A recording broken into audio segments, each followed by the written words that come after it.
ప్రపద్యస్య యతోన్వయాదితరతశ్చార్ధేష్వభిజ్ఞస్వరాట్ తేనే బ్రహ్మహృదాయ ఆదికవయే ముహ్యంతి యత్సూరయః తేజో వారిమృదాం యథా వినిమయో యత్ర త్రిసర్గో మృషా ధామ్నా స్వేన సదా నిరస్తకుహకం సత్యం పరం ధీమహి ధర్మః ప్రోజ్జితకైతవోత్ర పరమో నిర్మత్సరాణాం సతాం వేద్యం వాస్తవమత్ర వస్తు శివదం తాపత్రయోన్మూలనం. శ్రీమద్భాగవతే మహామునికృతే కిం వా పరైరీశ్వరః సద్యో హృద్యవరుధ్యతేత్ర కృతిభిః శుశ్రూషుభిస్తక్షణాత్. నారాయణం నమస్కృత్య నరం చైవ నరోత్తమం దేవీం సరస్వతీం వ్యాసం తతో జయముదీరయేత్. యం ప్రవ్రజन्तమనుపేతమపేతకృత్యం ద్వైపాయనో విరహకాతరాజుహావ పుత్రేతి తన్మయతయా తరవోభినేదుః. తం సర్వభూతహృదయం మునిమానతోస్మి. శ్రీమద్భాగవతం పురాణతిలకం యద్వైష్ణవానాం ధనం యస్మిన్ పారమహంస్యం ఏకమమలం సత్యం జ్ఞానం పరం గీయతే యత్ర జ్ఞాన విరాగ భక్తి నైష్కర్మ్యమావిష్కృతం. నిగమకల్పతరోర్గళితం ఫలం శుకముఖాదమృతద్రవ సంయుతం పిబత భాగవతం రసమాలయం ముహురహో రసికా భువి భావుకాః. జ్ఞానానందమయం దేవం నిర్మలస్ఫటికాకృతిం ఆధారం సర్వవిద్యానాం హయగ్రీవముపాస్మహే.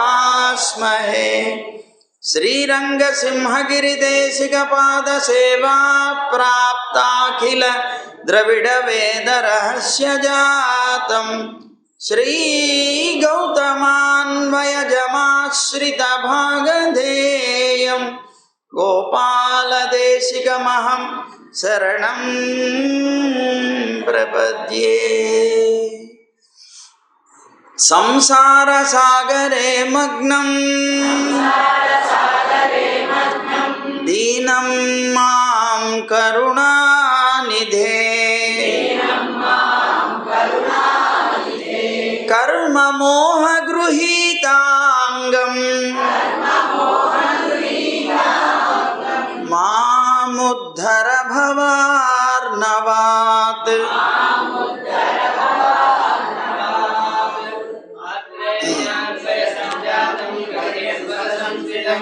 శ్రీరామచంద్రయం సేవేయం శిష్యవత్సలం.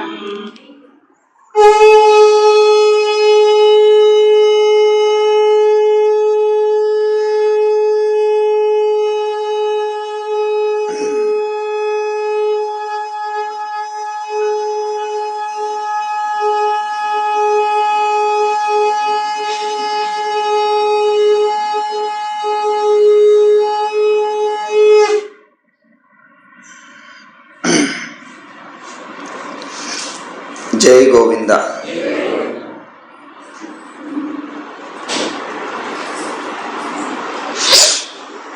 ఈవేళ విజయదశమి పర్వదినం. ఈరోజు మీ అందరూ ఎదురుగా కూర్చొని మోహన స్వరూపుడైనటువంటి కృష్ణుణ్ణి దర్శించాలని దర్శిస్తూ ఉన్నారు. కానీ దర్శించలేకపోతున్నాం ఎదురుగా అని మేము మాత్రం తప్పిస్తున్నాం.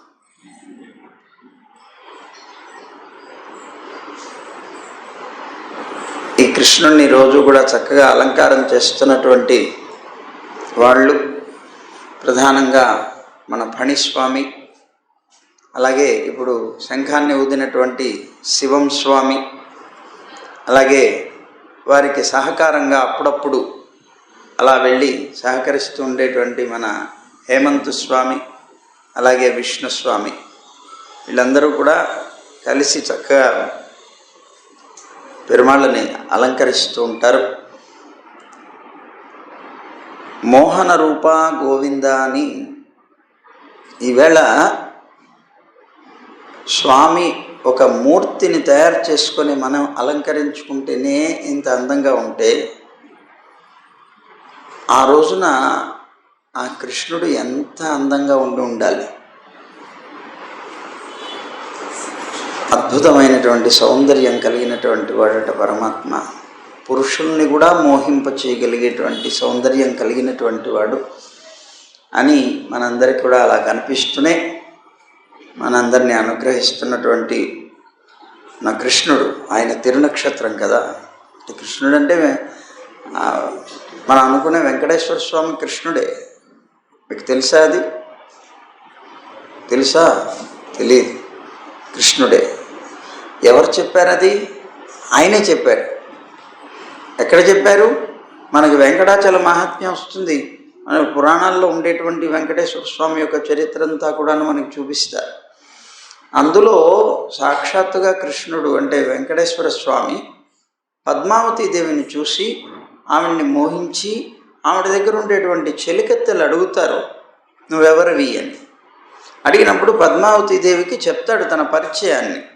ఏమని చెప్తాడు? నా పేరు కృష్ణుడు, మా అన్న బలరాముడు, నా తండ్రి వసుదేవుడు, నా తల్లి దేవకి అని పరిచయం చేసుకుంటాడు. ఆ నలుగురు ఇప్పుడు అక్కడే ఉన్నారు తిరుమలలో. అయితే ఇప్పుడు ప్రస్తుతం కనిపించకపోవచ్చు. వారు ఒక చెట్టు కింద ఉండేవారు. సంపెంగ వృక్షం అంటారు దాన్ని. ఆ సంపెంగ వృక్షం కింద పుట్ట ఉండేది. ఆ పుట్టలో వారు వేయించేస్తున్నారు. ఆ చెట్టు వసుదేవుడు, ఆ పుట్ట దేవకిగా పరిచయం చేస్తారు. ఆయన యొక్క అన్నగారైనటువంటి ఆదిశేషుడు పర్వత రూపంలో ఉన్నారని చెప్తారు. నేను కృష్ణుణ్ణి అని పరిచయం చేసుకుంటాడు. రెండు సార్లు వెంకటేశ్వర స్వామి వారి యొక్క చరిత్రలో అది మనకు కనిపిస్తుంది. కనుక వారి తిరునక్షత్రం అని మనం అనటానికి ఏమీ లోటు లేదు. అలాంటి చక్కనైనటువంటి మన కృష్ణుడి యొక్క అంటే వెంకటేశ్వర స్వామి గోవిందుడి యొక్క తిరునక్షత్రం రోజున మనం అందరం కూడా మరి రామాయణం గురించి చెప్పుకుంటున్నాం కనుక శ్రీమద్ భాగవతంలో రామాయణ ప్రస్తావన ఉంది కనుక సూర్యవంశపు రాజుల్లో ఉన్నటువంటి రాముడికి నిన్నటి రోజున పట్టాభిషేకం చేసేసుకున్నాం. పట్టాభిషేకం అయింది రాముడికి. రావణాసురుణ్ణి చంపి విజయాన్ని లభించినటువంటి రోజు యథార్థంగా ఈవేళే. అందుకే దీనికి విజయదశమి అని పేరు. ఈ దశమి రోజునే రావణాసురుణ్ణి సంహరించాడు. అందుకే మనకి ఉత్తరాదిలో అంతా కూడా రావణ వధ జరుగుతుంది. ఈ సందర్భం రావణాసురుడి పెద్ద విగ్రహాలు పెట్టి 10 తలలతో ఉన్నటువంటి వాడిని కాల్చేస్తారు. రావణ వధ జరుగుతుంది వేళ. అలాంటి చక్కనైనటువంటి ఈ రోజున ఎవరు చేయండి, మీరు నిలబడండి. చెప్పండి బాబు గారు. ఇందాక మీరు అడిగింది చెప్పండి. అందరి మనసులో ఉన్న విషయాన్ని మీరు అడిగింది అదే చెప్పండి.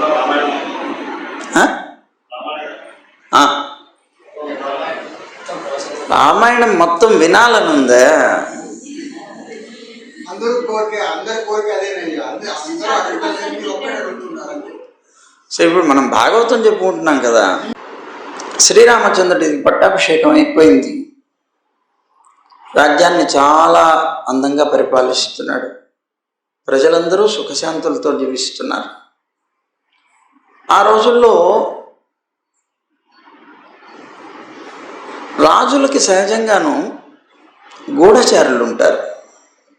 వాళ్ళు బయటకు వెళ్ళిపోయి ఆ రాజు యొక్క పరిపాలన గురించి, రాజు గురించి ప్రజలు ఏమనుకుంటున్నారు అనేటువంటిది వినేవారు. కానీ ఇక్కడ శ్రీరామచంద్రుడే ఒక రోజున రాత్రిపూట తన వేషాన్ని మార్చుకొని ఊరంతా కూడా తిరుగుతున్నాడు. ప్రజలందరూ ఎలా ఉన్నారు, ఏమంటున్నారు, ఏమనుకుంటున్నారు, పరిపాలన ఎలా ఉందనుకుంటున్నారు, ఏమిటో విందామని వెళ్ళాడు. వేషం మార్చుకొని అంతా తిరుగుతూ ఉన్న సందర్భంలో ఒక చాకలివాడు, ఆ చాకలివాడు సరే తన భార్య ఇంట్లో నుంచి వెళ్ళిపోయి రాత్రంతా తెల్లవారుజామున వచ్చేటప్పటికి గట్టిగా కేకలేస్తున్నాడు. నేనేమన్నా రాముడిని అనుకుంటున్నావా? ఇంటి నుంచి వెళ్ళిపోయినటువంటి సీతమ్మని తెచ్చుకున్నట్టుగా నిన్ను తెచ్చి పెట్టుకోవడానికి అన్నాడు. ఆ మాట ఒక్కసారి వినేటప్పటికీ రామచంద్రుడికి చాలా ఆశ్చర్యం అనిపించి, తాను చేసింది ధర్మం కాదా అధర్మమా అనేటువంటిది అప్పుడు ప్రశ్న తలెత్తింది. యథార్థమే, అగ్ని పరీక్ష అయింది, కానీ ప్రజలకు తెలియదు. ఇక అప్పుడు మనస్సులో ఒక సంకోచం బయలుదేరింది. రాజు ఎప్పుడూ కూడాను ప్రజల యొక్క హితకరమైనటువంటి మాటలే వినాలి. వారికి అసంతోషం కలిగించేటువంటిది ఏదైనా తన చర్యలో ఉన్నా కూడాను తాను సరిచేసుకోవాలి. ఇది రాజధర్మం. ఆఖరికి తన సంతానం లేకపోతే తన భార్య, తన ఇంటి వారైనా సరే ప్రజలకు కనుక ఏదైనా ఇబ్బందికరం కలిగితే అవసరమైతే వాళ్ళను కూడా వెలివేసేయాలి. రాజధర్మం చాలా కఠినంగా ఉంటుంది. మనం అనుకుంటాం ఏదో చాలా గొప్ప సుఖాలు సంపదలు అనుభవిస్తారు. కత్తి మీద సాము లాంటిది, చాలా కఠినమైనటువంటిది. ధర్మాన్ని ఖచ్చితంగా పాలిస్తే, ధర్మాన్ని పాలించలేదనుకోండి, దాని గురించి చెప్పుకోవాల్సిన అవసరమే లేదు. అలాంటి పరిస్థితుల్లో శ్రీరామచంద్రుడు ధర్మాత్ముడు గనక రామో విగ్రహవాన్ ధర్మ అని సాక్షాత్తు ధర్మస్వరూపుడుగా రాముడు చెప్పబడుతున్నాడు గనక, అలాంటి ధర్మస్వరూపుడైనటువంటి రామచంద్రుడు ఈ మాటలు వినేటప్పటికే తన దగ్గర ఈ అధర్మం ఉన్నది అని వాళ్ళందరూ భావిస్తున్నారని భావించాడు. వెంటనే తన ఇంటికి వచ్చేసాడు. వచ్చిన దగ్గర నుంచి మౌనంగా ఉంటున్నాడు, ఎవరితో మాట్లాడట్లేదు. లక్ష్మణుడు చాలా బాధపడ్డాడు. అన్నా ఏమిటన్నాడు? ఇదిగో సీతను తీసుకొని వెళ్ళి వనాల్లో విడిచిరా అన్నాడు. ఎందుకన్నాడు? కారణం ఏంటన్నాడు? నేను ఆజ్ఞాపిస్తున్నాను, తీసుకొని వెళ్ళు. అన్నగారి యొక్క ఆజ్ఞని జవదాటేటువంటి ప్రశ్న లక్ష్మణుడి దగ్గర లేదు. కానీ దుఃఖపడుతున్నాడు, విపరీతమైనటువంటి దుఃఖాన్ని పొందుతున్నాడు. అయ్యో ఏమిటి కర్మ, నాకు ఇలాంటి పరిస్థితి, ఇలాంటి దుస్థితి, నా వదినని నేను తీసుకొని వెళ్ళి అడవుల్లో వదిలి రావాల్సి వచ్చేటువంటి దుస్థితి నాకు కలిగిందని చాలా దుఃఖపడ్డాడు. కానీ అన్నగారి యొక్క మాటకి ఏమీ అడ్డు లేదు. చివరికి సీతమ్మ దగ్గరికి వెళ్ళాడు. అమ్మా, నువ్వు ఇంతకు పూర్వం రాముడిని అడిగిందిట సీతమ్మ, నాకు వనాల్లో తిరగడం అంటే చాలా ఇష్టం. ఎప్పుడు అడిగింది? వనవాసానికి వెళ్ళేటప్పుడు నాకు వనాల్లో తిరగడం నాకు ఇష్టమయ్యా. ఇంకొక మాట కూడా ఉంది రాముడితోటి, నువ్వు వెళ్ళినా లేకపోయినా నాకు మాత్రం వనాల్లో వాసం ఉన్నది అని మా జ్యోతిష్కులు చెప్పారు నాకు చిన్నప్పుడే. కనుక నాకు వనాల్లోనూ ఋషి ఆశ్రమాల్లో ఉండడం అంటే చాలా ఇష్టం అన్నది. ఇష్టం అన్నది కనుక వెళ్ళి తీసుకుని అడవుల్లో వదిలేసి రమ్మన్నాడు. సీతమ్మని తీసుకొని వెళ్ళాడు బాబు. తీసుకొని వెళ్ళి వదిలేస్తే ఏమిటి అన్నది. ఏమిటి లక్ష్మణ, ఎందుకు దుఃఖపడుతున్నాను, కారణం ఏమిటి అంటే, అమ్మా నేను ఎలా చెప్పమంటావు, నేను చేసుకున్నటువంటి కృత్యం అకృత్యం అని నాకు తెలుసు, కానీ అన్నగారి యొక్క ఆజ్ఞ దీన్ని మీరడానికి లేదు. నువ్వు ఇక్కడ ఈ ఆశ్రమాల్లో ఉండడం కోసంగా నిన్ను రామచంద్రుడు వదిలిపెట్టేశాడమ్మా అన్నది. నన్ను వదిలిపెట్టేశాడా, నేనేం పాపం చేశానన్నది తాను. అమ్మా, నువ్వు చేసినటువంటి పాపం ఏమీ లేదు, రాముడు చేసిన పాపము అంతకన్నా లేదు. కానీ ప్రజల యొక్క అభిప్రాయాన్ని మన్నించాలి గనక, ధర్మపరుడైనటువంటి రాజుగా తన ధర్మాన్ని పాలించాలి కనుక నిన్ను వనవాసంలో వదిలి రమ్మన్నాడమ్మా. నేనేమీ చేయలేకపోతున్నానని గిలగిలా కొట్టుకొని ఏడ్చాడు పాప. అలా వదిలేసి తాను వెళ్ళిపోయాడు. దుఃఖిస్తూ వెళ్ళిపోయిన తర్వాత లక్ష్మణుడు అక్కడికి వనాల్లో దానికి దగ్గరలో ఒక ఆశ్రమం ఉన్నది, వాల్మీకి ఆశ్రమం. ఆ వాల్మీకి తన శిష్యులతో పాటు వస్తూ చూశాడు సీతమ్మని. ఆశ్చర్యపోయాడమ్మా, నువ్వు ఇక్కడున్నావు అంటున్నాడు. తనకి కలిగినటువంటి ఆ స్థితిని గురించి వివరించి, నీకేం పర్వాలేదు, నేనున్నాను. గర్భవతి ఆవిడ. గర్భవతి అయినటువంటి సీతమ్మని తాను వదిలేస్తే ఆ వాల్మీకి తీసుకుని వెళ్ళి తన ఆశ్రమంలో పెట్టుకున్నాడు. ఆ సీతమ్మకి అనేక రకాలైనటువంటి ఉపచారాలు చేయించాడు. సేవలు చేయడానికి అనేక మందిని నియమించాడు. వాళ్ళందరూ చక్కగా సేవ చేస్తుంటే ఆ ఆశ్రమంలో తనకి పూర్వం నుంచి ఉన్నటువంటి ఆ కోరికని ఇప్పుడు తీర్చుకుంటున్నదా అన్నట్లుగా పరమానందంగా ఆశ్రమంలో జీవనం సాగిస్తున్నది. ఒకనాడు ఇద్దరిని సంతానంగా కన్నది, కవల పిల్లల్ని. వాళ్ళిద్దరిలో కుశుడు పెద్దవాడు, లవుడు చిన్నవాడు. కుశలవులు అంటూ ఉంటాం మనం. ఆ కుశలవుల్లో వీళ్ళిద్దరినీ కూడా సంతానంగా కనింది ఆ వాల్మీకి చూసి వీళ్ళిద్దరికీ కుశుడని లవుడని పేరు పెట్టాడు. ఆ ఇద్దరు పిల్లలు చాలా ముచ్చటగా ఉన్నారు. సాక్షాత్తు మళ్ళీ రామచంద్రుడి యొక్క పోలికలతోటి, సీతమ్మ యొక్క పోలికలతోటి పూర్తిగా దిగినటువంటి ఒక ప్రతిబింబాల్లాగా ఉన్నారు. ఇంత అందమైనటువంటి ఆ పిల్లల్ని ఆశ్రమంలో ఉన్నటువంటి అందరూ కూడాను ఎంతో ప్రేమతోటి అల్లారు ముద్దుగా పెంచారు, పెరిగారు. వాళ్ళకి 5 సంవత్సరాల వయస్సు వచ్చింది. చిన్న పిల్లవాళ్ళు పెరుగుతూ ఉండగా వాళ్ళకందరికీ విద్యాబుద్ధులు కానీ లేకపోతే సంస్కారం కానీ అన్నీ కూడా నేర్పినటువంటి వాడు మహానుభావుడు వాల్మీకి మహర్షి. ఆ వాల్మీకి మహర్షి వాళ్ళిద్దరికీ కూడా అనేక రకాలుగా నేర్పుతూనే ఆయన రచించినటువంటి రామాయణం ఏదైతే ఉన్నదో ఆ రామాయణాన్ని అంతటినీ వాళ్ళకి బోధించాడు. బోధించి చిన్నపిల్లలు అవటం చేత వాళ్ళ కంఠం కూడా చాలా మధురంగా ఉండేది. చాలా మధురమైనటువంటి కంఠంట. మంచి మధురమైనటువంటి కంఠం కలిగినటువంటి వాళ్ళిద్దరికీ కూడా రామాయణాన్ని అంతటినీ కూడా ఉపదేశం చేసి ఆ రామాయణాన్ని గానం చేయించేవాడు. అతను అక్కడ ఆశ్రమంలో అక్కడ ఉండేటువంటి ఆ వనాల్లో తిరుగుతూ అలా గానం చేస్తూ ఉంటే అక్కడ ఉన్నటువంటి ఋషులందరూ కూడాను వచ్చి అలా ఒక బొమ్మల్లాగా నిలబడిపోయి ఆనందంగా వినేవారట. ఎంత మధురంగా ఉంది పిల్లలు పాడుతూ ఉంటే.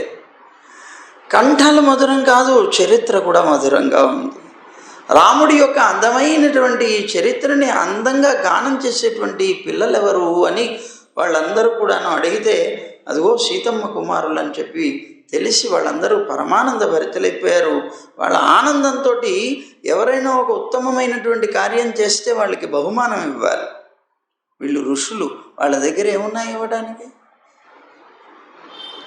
అందుకని కొంతమంది ఏం చేశారు, వాళ్ళ దగ్గర ఉన్నటువంటి ఈ దర్భచాపలు, అతను బ్రహ్మచారులు కనుక బ్రహ్మచారులైనటువంటి వాళ్ళకి కావలసినటువంటి దర్భచాపలు ఇచ్చారు.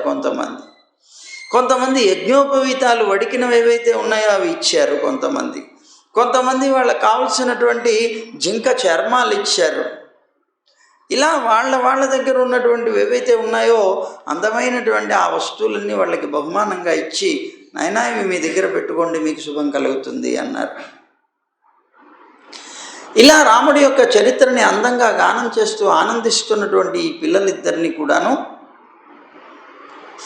వాల్మీకి భగవానుడు చాలా చతురుడు. తాను రచించినది రామాయణం. ఆ రామాయణాన్ని గానం చేయించింది రాముడి యొక్క సంతానం చేత. అది వినిపించడానికి కూడా వాళ్ళని రాజవీధులకు పంపించాడు. వెళ్ళండి, వెళ్ళి అందరికీ కూడా ఈ రామాయణాన్ని ప్రచారం చేయండి. రాముడి యొక్క చరిత్ర అమృతమయ్యా. ఆ అమృతాన్ని పానం చేసినటువంటి ఏ జీవైనా సరే మృతి పొందడు. అందుకనే కాబోసు అయోధ్యలో ఉన్న వాళ్ళందరినీ కూడాను పరమపదానికి తీసుకెళ్ళిపోయాడు రాముడు. ఈ రామాయణాన్ని వీళ్ళు వినిపిస్తే విన్నటువంటి వాళ్ళు కదా ప్రజలందరూ. అందువల్ల ఆ అమృతం తాగినటువంటి వాళ్ళకి మరి ఇంకా జన్మ లేదు కదా. సరే, మొత్తం మీద అలా వింటున్నారు, ఆనందిస్తున్నారు. ప్రజలందరూ కూడాను వీధుల్లో వాళ్ళు వాళ్ళ యొక్క కార్యాలన్నీ మర్చిపోతున్నారు, పరిగెట్టుకుంటూ వస్తున్నారు. వచ్చి వీళ్ళిద్దరూ పాడుతూ ఉంటే అలా బొమ్మల్లాగా వింటున్నారు. అలా తిరుగుతూ వచ్చినటువంటి ఈ పిల్లలు ఒకసారి రాజభవనానికి దగ్గరలో పాడుతున్నారట. తన యొక్క మందిరంలో ఉన్నటువంటి రామచంద్రుడు వీళ్ళ యొక్క కంఠాలు చాలా మధురంగాను, చాలా గంభీరంగా, చాలా పెద్దగా ఉండడం చేత ఆ కంఠధ్వని ఇక్కడ దాకా వినిపించి రాముడి చెవుల్లో పడింది. అది ఎంత మధురంగా ఉంది, ఎవరి పిల్లలు అని అతనికి ఆ రాముడికే అనిపించిందిట. అనిపించి వెంటనే పిలిపించాడు భటుల్ని, వెళ్ళండి, వెళ్ళి ఎవరో పాడుతున్నారు, చాలా మధురమైనటువంటి సంగీతం, అది వినాలనుంది, వాళ్ళని పిలిపించండి అన్నారు. సభ ఏర్పాటు చేయండి, అందరినీ పిలిపించండి, గానం చేయించండి అన్నాడు.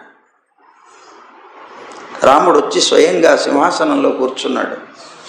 సభ ఏర్పాటైంది. అందరూ భక్తులందరూ కూడా ప్రజలందరూ కూడా వచ్చి కూర్చున్నారు. ఈ పిల్లలిద్దరూ వచ్చారు. వచ్చి ఆ తన్మయంతో ఆనందంగా గానం చేస్తూ ఉంటే చిత్రం ఏంటో తెలుసా అండి, రాముడు సింహాసనంలో కూర్చున్నాడు, మిగిలిన ప్రజలందరూ కింద ఉన్నారు. అలా గానం జరుగుతోంది. ఎవ్వరి యొక్క చూపు కానీ మనస్సు కానీ ఇంకో వైపు లేవు, ఆ పిల్లల మీదనే ఉన్నాయి. వాళ్ళు చేస్తున్నటువంటి ఆ గానం మీదనే ఉన్నాయి. ఎవరు ఏం చేస్తున్నారో కూడా తెలియదు, పక్కన ఏం జరుగుతుందో కూడా తెలియదు.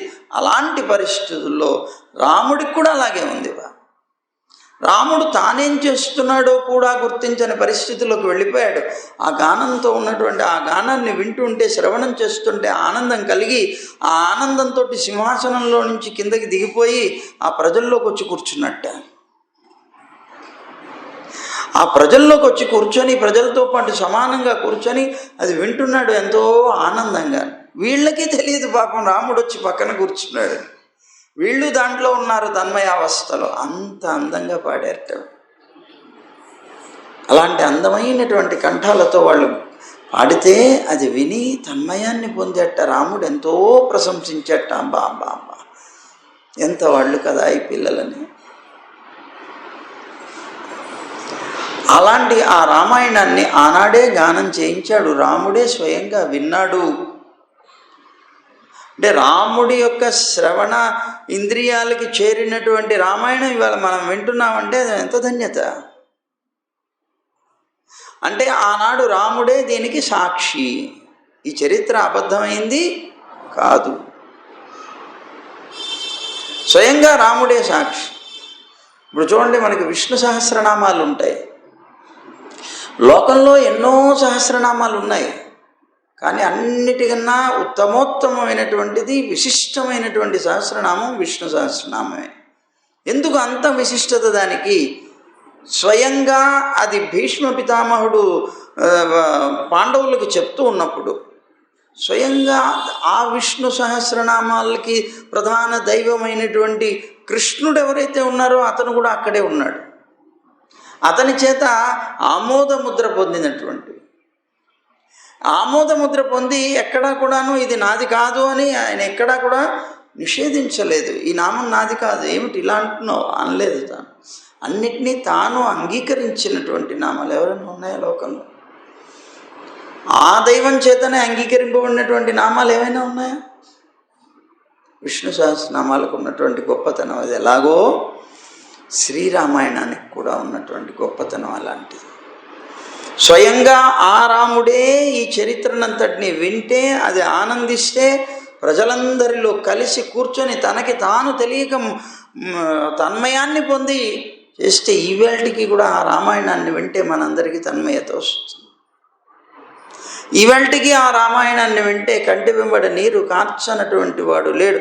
యథార్థంగా హృదయం కనుక అయితే,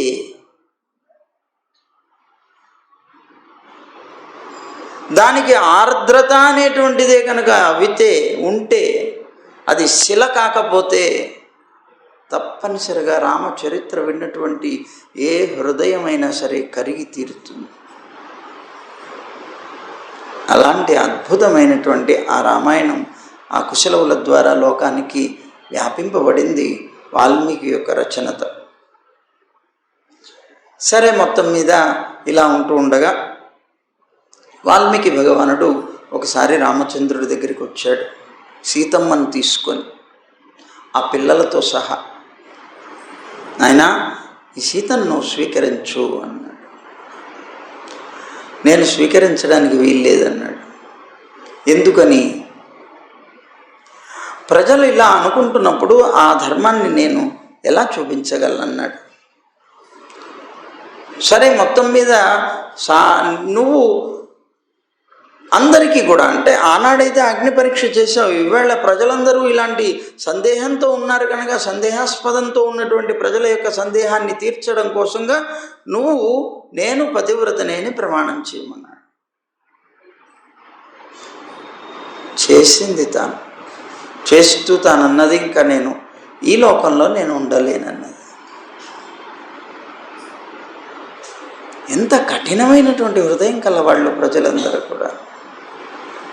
వాళ్ళలో ఉన్నటువంటి దుష్టమైనటువంటి స్వభావాలన్నింటినీ కూడాను పవిత్రమైనటువంటి ఆ తల్లికి ఆపాదింపజేశారు. కానీ లోకంలో అందరూ కూడాను ఎవరిని దూషిస్తారు? రాముణ్ణి దూషిస్తారు. రాముడు గెంటేశాడు అని అంటారు తప్ప ఇంత పవిత్రమైనటువంటి వీరిని ప్రజలు ఇలా అన్నారు అనేటువంటి విషయాన్ని ఎవ్వరూ కూడాను గుర్తించరు. రాముడు అలా వదిలేయాలా? అలా అడవులకి పంపించడం రాముడు చేసినటువంటి కర్కశమైనటువంటి పని అంటారు. కానీ తన సీతమ్మ ఎలాంటిదో తనకి తెలుసు. ఇంతకాలం ఆ రాజ్యంలో ఉండి వాళ్ళ చేత తల్లిదండ్రుల్లాగా వీళ్ళందరినీ కూడా పరిపాలించినటువంటి ఆ తల్లి సీతమ్మ యొక్క స్థితి ఏమిటో ప్రజలకి తెలీదా? రాముడు ఎలాంటి వాడో తెలీదా? రాముడు ఎలాంటి వాడో సీత ఎలాంటిదో తెలిసి కూడా ఈ ప్రజలు ఈ విధంగా ప్రవర్తిస్తే దోషం ఎవరిది? ప్రజలది.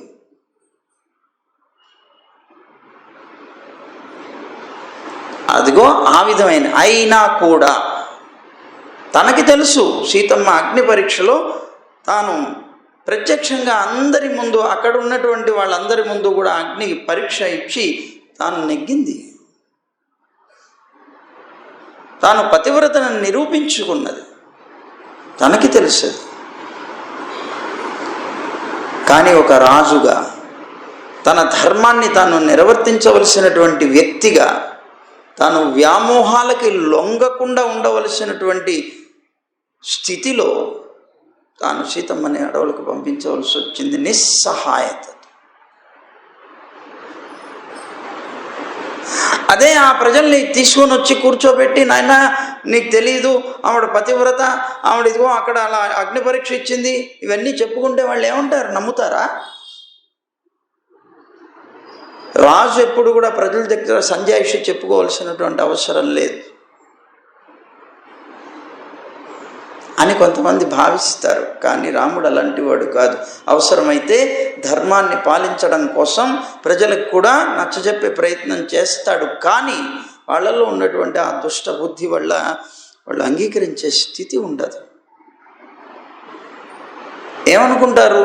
నీ సంబంధించిన వారు కనుక, నీ భార్య కనుక, నీ భార్యను వదలటం నీకు ఇష్టం లేక ఏవో రకరకాలైనటువంటి మాటలు చెప్పి మభ్యపెట్టాలని ప్రయత్నం చేస్తున్నావు అని అనుకుంటారు. అందుకని ఆ ప్రయత్నం కూడా చేయలేదు రాముడు.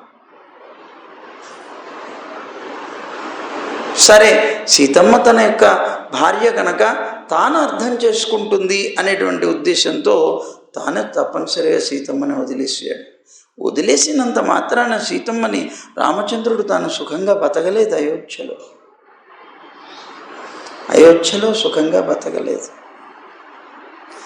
సీతమ్మని వదిలేసిన తర్వాత ఆవిడ ఎక్కడుంటుంది, ఆవిడ ఉండేటువంటి స్థితి, ఆవిడేదో కుటీరాల్లోనూ ఆవిడ కింద నేల మీద పడుకుంటుంది. ఆవిడ తినేదంతా కూడాను ఈ కందమూలాదులు. తాను అయోధ్యలో రాజభవనాల్లో ఉన్నా తాను కూడా అలాగే ఉన్నాడు. నేల మీద పడుకునేవట్ట రాముడు. అందమైనటువంటి వస్త్రాలు ధరించేవాడు కాదు, అందమైన ఆభరణాలు ధరించేవాడు కాదు. ఏ విధమైనటువంటివి లేకుండా నారబట్టలతోటి నేల మీద పడుకొని తాను కూడా దుంపలు తింటూ అలా బతుకుతుంటే సోదరులైనటువంటి భరతుడు, లక్ష్మణుడు, శత్రుఘ్నుడు విలవిలా ఏడ్చేవారట. నా ఎందుకు ఇలా చేస్తావు? తాను అలా చేస్తున్నాడు అనటం చేతనే రాముడికి సీత మీద ఎంత ప్రేమ ఉన్నదో తెలుస్తుంది. మనం అనుకున్నాం రామచంద్రుడు వనవాసానికి వెళ్ళి రాకపోతే భరతుడు తాను ఏం చేశాడు? భరతుడు కూడా రాముడిలాగానే జుట్టంతా కూడాను కాయలు కట్టించి తాను నేల మీద పడుకొని తాను కూడా ఆ నారబట్టలు కట్టుకొని కందమూలాదులు తిని ఉన్నాడు. అందుకనే కదా భరతుడి యొక్క ప్రేమ ఏమిటో మనందరికీ తెలిసింది రాముడి మీద. తాను రాజ్యాన్ని పొందక ఇక్కడ రాముడు చేసిన దాన్ని బట్టి రాముడి యొక్క ప్రేమ ఏమిటో మనకి తెలీదా? సీతమ్మ మీద అంత ప్రేమించేటువంటి రాముడు తనంతట తానుగా తాను సీతమ్మని వదిలేయాలనే ప్రయత్నం చేస్తాడా? అదే ప్రయత్నం చేసేవాడు అంత దూరం వెళ్ళి లంకకి వెళ్ళి దానికి సేతువు కూడా కట్టుకొని సీతమ్మని తెచ్చుకుంటాడా? కానీ ధర్మానికి బద్ధుడై ఉన్నాడు. ధర్మానికి బద్ధుడైనటువంటి వాడు అనేక రకాలైనటువంటి దుఃఖాలు వచ్చినా ఎదుర్కోవడానికి సిద్ధంగా ఉండి తీరాలి. దానికి సిద్ధపడ్డాడు రాముడు. సీతమ్మ లేకుండా ఒక క్షణం కూడా తనకి గడవదు అన్నటువంటి వ్యక్తి తాను సుఖంగా బతకచ్చు. కానీ విని ధర్మాన్ని పాటించేటువంటి రాముడికి నిమిష నిమిషం నరకమే. అలా దుఃఖిస్తూ ఉన్నటువంటి రామచంద్రుడు అశ్వమేధ యాగం చేయాలి. ఆ అశ్వమేధ యాగం చేయాలని వశిష్ఠుడు చెప్పాడు. చెప్పినప్పుడు దంపతులు లేకుండా యజ్ఞం చేయడానికి లేదు. ఏ వైదిక కర్మ అయినా సరే దంపతులు ఉండాలి. వైదిక కర్మకి తప్పనిసరిగా దంపతులు ఉండాలి. మరి రామచంద్రుడి యొక్క సీతమ్మ అక్కడ ఉన్నది వనంలో.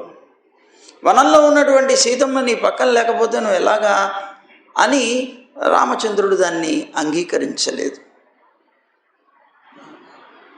యజ్ఞం చేయడానికి నేను తగిన వాడిని కాదయ్యా, నా భార్య నా దగ్గర లేదు కనుక నేను చేయలేనన్నాడు. అంటే అప్పుడు వశిష్ఠ మహర్షి ఉపాయం చెప్పాడు. సీతమ్మ లేకపోయినా స్వర్ణ సీతను తయారు చేయించుకో. స్వర్ణ సీతను తయారు చేయించుకొని నీ పక్కన పెట్టుకొని నువ్వు యజ్ఞం చేయవయ్యా.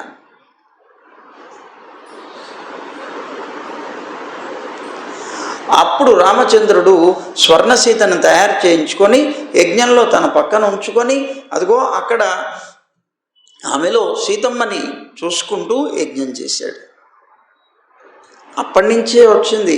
ఎప్పుడైనా భర్త కనుక లేకపోతే ఏదైనా వైదిక భార్య కనుక లేకపోయినా భర్త కనుక పక్కన లేకపోయినా వైదిక కర్మ ఏదైనా చేయవలసి వస్తే మనం స్వర్ణమూర్తులు తయారు చేయలేం కనుక వాళ్ళ వస్త్రాలు పక్కన పెట్టుకొని చేయండి అని చెప్తూ ఉంటారు. వాళ్ళ సంబంధించిన ఏదో ఒక వస్తువు పెట్టుకొని చేయండి అని చెప్తుంటారు. అలా వచ్చింది.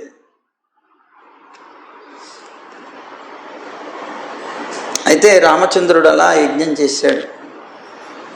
చాలా దుఃఖం అతనికి ఉన్నది. ఆ రామచంద్రుడితోటి సీతమ్మ తాను చెప్పింది, ఇంకా నేను ఉండలేను, ఇక నేను ఈ భూమి మీద ఉండడానికి ఇష్టం లేదు, నా పుట్టింటికి నేను వెళ్ళిపోతానన్నది. ఎవరు ఆవిడ యొక్క పుట్టిల్లు? భూమాతే. అప్పుడు తాను ప్రతిజ్ఞ చేస్తోంది. నువ్వు ప్రతిజ్ఞ చేయమన్నావు కదా, నేను పతివ్రతనని. నేను నిజంగా పతివ్రతనే కనుక అయినట్లయితే, ఓ తల్లి భూమాత, నన్ను నీ ఒడిలోకి తీసుకోవమ్మా అని ప్రార్థించింది. ఎప్పుడైతే ఆ మాట అన్నదో ఒక పెద్ద శబ్దం వచ్చింది. భూమి ఢామ్ అని ఒక్కసారి బద్దలైపోయిందిట. దాంట్లో నుంచి సీతమ్మ భూమాత వచ్చిందిట. వచ్చి రాగానే సీతమ్మను తీసుకొని భూమిలోకి వెళ్ళిపోయింది. ఇక్కడ ఎవరితో మాట్లాడేది లేదు, ఇంకా నేను వెళ్ళొస్తానని చెప్పింది లేదు. సీతమ్మ భూమిలోకి వెళ్ళిపోయింది తన తల్లితో పాటు. అలా భూమిలోకి వెళ్ళిపోయిన తర్వాత పెద్దగా అప్పుడు వెళ్ళిపోతూ ఉన్న సమయంలో, ఆ భూమాత తీసుకొని వెళ్ళిపోతున్న సమయంలో రాముడు పెద్దగా కేకలు పెట్టి సీత సీత సీత సీత అని అరిచేట బాబు. అయినా భూమి మళ్ళీ యథాస్థితికి రావడంతో ఏమీ చేయలేకపోయాడు. అప్పుడు ఆ సీతమ్మతో వచ్చినటువంటి కుశలవులు ఎవరైతే ఉన్నారో వారిద్దరిని పట్టుకొని కావులించుకొని బోర్న ఏడ్చేసేట.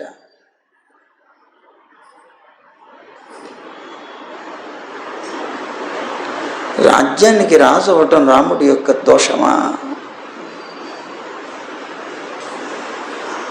రాజ్యానికి రాజు అవ్వాలి అని ఎప్పుడైతే సంకల్పించాడో తన తండ్రి, అప్పుడు కైకేయి ఎందుకు అలా అన్నది? అతని దోషమా? అలాగే సీతమ్మని వనవాసానికి మళ్ళీ పంపించడం రాముడి దోషమా? అక్కడైనా పాలించింది ధర్మమే, ఇక్కడైనా పాలించింది ధర్మమే. నీకు రేపు ఉదయాన్నే పట్టాభిషేకం చేస్తాను అని చెప్పినటువంటి దశరథ మహారాజు నువ్వు వనవాసానికి వెళ్ళు అన్న మాట కూడా మాట్లాడకుండా వెళ్ళిపోయాడు తాను. మరి అది ధర్మం నీకు కనిపించినప్పుడు ఇది ధర్మంగా నీకు అనిపించలేదా? తన సుఖాలని తన తండ్రి మాట కోసమని త్యజించాలి అనేటువంటిది ధర్మంగా భావించి త్యజించి వెళ్ళిపోయినటువంటి రామచంద్రుడు అక్కడ ధర్మం పాలించాడు, ధర్మాత్ముడు అని కీర్తించినటువంటి నువ్వు ఈవేళ సీతమ్మని వదిలేసినప్పుడు అది ధర్మం కాదని నువ్వు ఎలా భావిస్తున్నావు? రాజధర్మం ఇది. ఒక రాజుగా తన వాళ్ళు అనేటువంటిది లేకుండా ఎవరికైనా నిష్పక్షపాతంగా అందరికీ కూడాను న్యాయం చేకూర్చగలిగినప్పుడే ధర్మాత్ముడైన రాజు అవుతాడు. గనక ఇక్కడ ధర్మాన్ని పాటించాడు. అక్కడైనా ఇక్కడైనా ధర్మాన్నే పాటించినటువంటి రామచంద్రుడు కనుకనే ఇవాల్టి వరకు మనందరం ఆయన్ని కీర్తించగలుగుతున్నాం. ఎంతటి వారైనా సరే ఆ రాముణ్ణి కీర్తించి ఆనందించని వారు లేరు, ఉండరు, పుట్టరు, పుట్టబోరు. అలాంటి అద్భుతమైనటువంటి ఆ రామచంద్రుడు ఆ విధంగా సీతమ్మ వెళ్ళిపోయిన తర్వాత రాజ్యాన్ని తాను మళ్ళీ పరిపాలించాడు కుశలవులతో కలిసి. ఆ కుశలవులతో పరిపాలించినటువంటి రోజుల్లో ఇంకా తాను కూడా వెళ్ళిపోవాల్సి వచ్చింది. వెళ్ళిపోవటానికి ముందు ఇల్లాలు ఇంటికి వెళ్ళిపోతుంది. ఎంతకాలం దానికి సంబంధించినటువంటి ఫంక్షన్ ఏదో ఒకటి జరిగింది, అక్కడికి వచ్చారు, వెళ్ళారు, అంతా అయిపోయింది. ఇంక నేను వెళ్తానండి, ఇంటికి వెళ్ళి అన్నీ సర్దాలి, సిద్ధం చేస్తాను, మీరు వచ్చేప్పటికీ అన్నీ అలాగే అంటాడు. భార్య ముందు వెళ్ళిపోతుంది. ఇంటికి వెళ్ళిపోయి ఇంట్లో అంతా సిద్ధం చేస్తూ ఉంటుంది. అక్కడ ఉన్నటువంటి స్వామి కూడా, ఆ యజమాని కూడా మళ్ళీ ఇంటికి నెమ్మదిగా బయలుదేరి వెళ్తాడు. అలాగే సీతమ్మ ముందు వెళ్ళిపోయింది ఇంటికి. తర్వాత రాముడు బయలుదేరాలి. రాముడు బయలుదేరే ముందే అక్కడ రెడీ అవ్వాలి కదా ఆసనం. అందుకని లక్ష్మణస్వామి కూడా ముందు బయలుదేరిపోయాడు. రాముడి కన్నా ముందే లక్ష్మణస్వామి కూడా అక్కడి నుంచి వేంచేశారు. అలా వేంచేసి లక్ష్మణుడు వెళ్ళిన తర్వాత రాముడు కూడా తాను బయలుదేరి ఆ సరయూ నదిలోకి దిగి ఆ ఉన్నటువంటి అయోధ్య ప్రజలందరినీ కూడాను స్వయంగా తానే తీసుకుని వెళ్ళాడు. అందుకే ఆళ్వార్లు అంటారు, పుళ్ళెరుంబాది ఎన్ని, చివరికి ఆ గడ్డి పరక చీమలతో సహా ఆ అయోధ్యలో నివసించేటువంటి జీవకోటి ఎవరైతే ఉన్నారో వాళ్ళందరినీ కూడాను రాముడు తనతో పాటు సరయూ నదిలోకి తీసుకుని మోక్షాన్ని ప్రసాదించాడు. వాళ్ళందరికీ మోక్షాన్ని ఇచ్చాడు.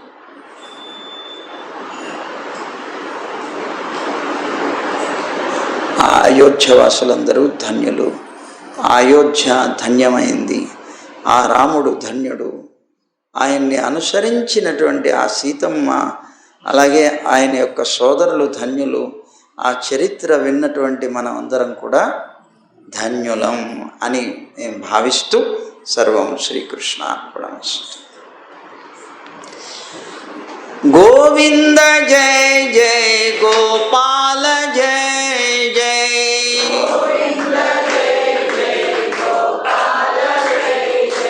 రాధారమణ హరి గోవింద జయ జయ,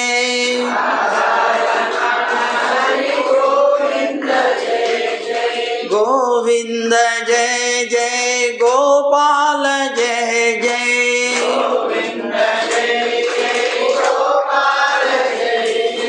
రాధారమణ హరి గోవింద జయ జయ,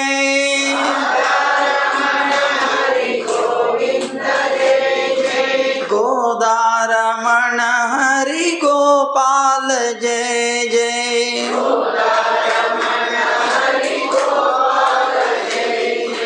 గోవింద గోవింద గోవింద జయ జయ,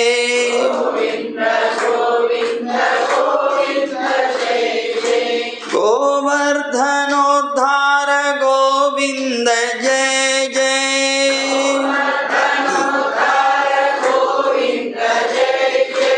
గోపీ మనోహర ముకుంద జయ జయ,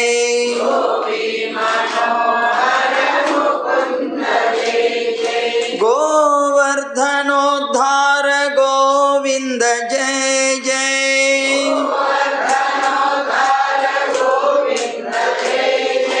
గోపీ మనోహర ముకుంద జయ జయ,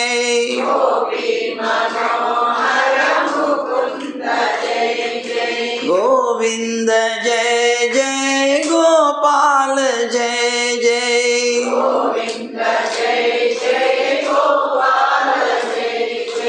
గోవింద జయ జయ గోపాల జయ జయ.